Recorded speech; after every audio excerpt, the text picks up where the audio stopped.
A 212 million Singapore dollars rejuvenation plan for Chua Chu Kang town was unveiled on April 5, 2025, but it was the presence of a newly retired senior civil servant, Jeffrey Siow, that turned a municipal announcement into a politically charged moment.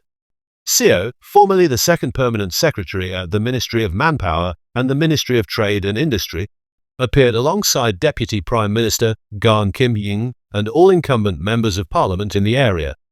His public debut came just days after his official retirement on 2 April, and amid widespread expectations that Singapore's general election will be called in May.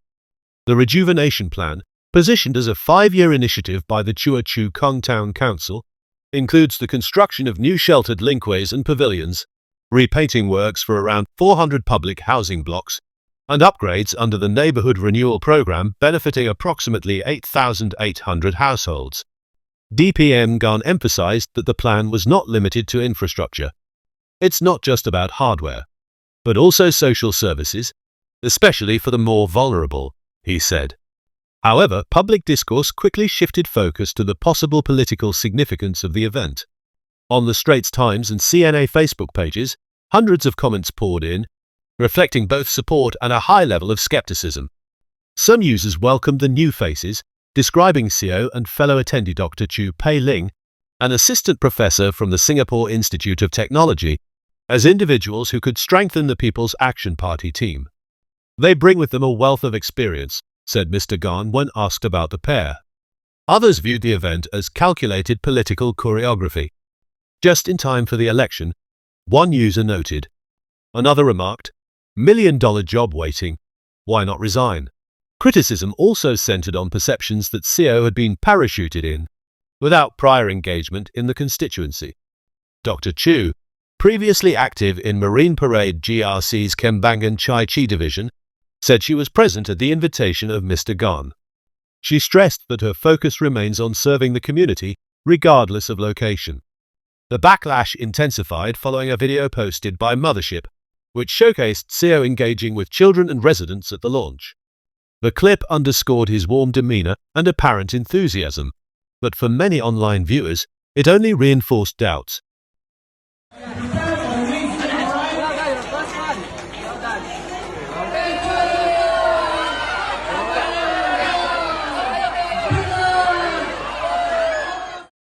The smile, laughter, enthusiasm. So exaggerated, said one user. Another added, very fake smile and action. It feels as though he thinks he is just there to earn our votes. Others call him a freeloader, a yes man, and a great pretender. Multiple comments likened the event to political theatre. Only when G is around the corner do we see such theatrical and ostentatious displays, read one. Another wrote, Wayong until I want to vomit. One Facebook user commented. Another freeloader dreaming of parachuting into Parliament to earn a free salary for stupidly putting up his hand when told to vote. Others raised questions about his contributions to the ward and his experience with everyday challenges like cost of living or hawker affordability. Despite the criticism, some expressed hope. Looking forward to his contributions if he is running, one commenter said. Questions also emerged regarding the fate of the rejuvenation plan should the opposition win.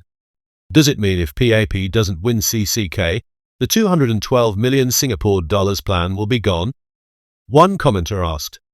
Gan responded that the master plan had been developed by the incumbent town council team. If there's a new team, they may have different ideas, he said, though this response drew further concerns about conditional development. Chua Chu Kang's political boundaries are also shifting ahead of the next election. Parts of Hong Kong North SMC will be absorbed into Chua Chu Kang GRC, while Bukit Gombak becomes a standalone SMC. Lo Yen Ling, who has helmed Bukit Gombak since 2011, said she remains committed to her residents, but clarified that candidacy decisions ultimately rest with Prime Minister Lawrence Wong. In the 2020 general election, PAP secured Chua Chu Kang GRC with 59% of the vote and Hong Kong North SMC with 61%, fending off first-time challengers from the Progress Singapore Party. The PSP has recently been active in both areas and has confirmed that it will be contesting in the GRC during its press conference to launch its manifesto, though its candidates have yet to be finalised. Amid the appearance of Siow and Dr. Chu, several other former senior civil servants and military leaders have also been spotted at events with PAPMPs. These include former Army Chief David Neo and ex-Transport Ministry official Fu Sekchong, moves widely interpreted as part of a coordinated candidate rollout. While DPM Gan declined to confirm any electoral lineup, he said the new faces brought a wealth of experience that they can contribute to the building of Chua Chu Kang town. With a general election looming and the political landscape in flux, Chua Chu Kang is poised to become a closely watched constituency, not just for its infrastructure plans, but for what its electorate decides at the ballot box.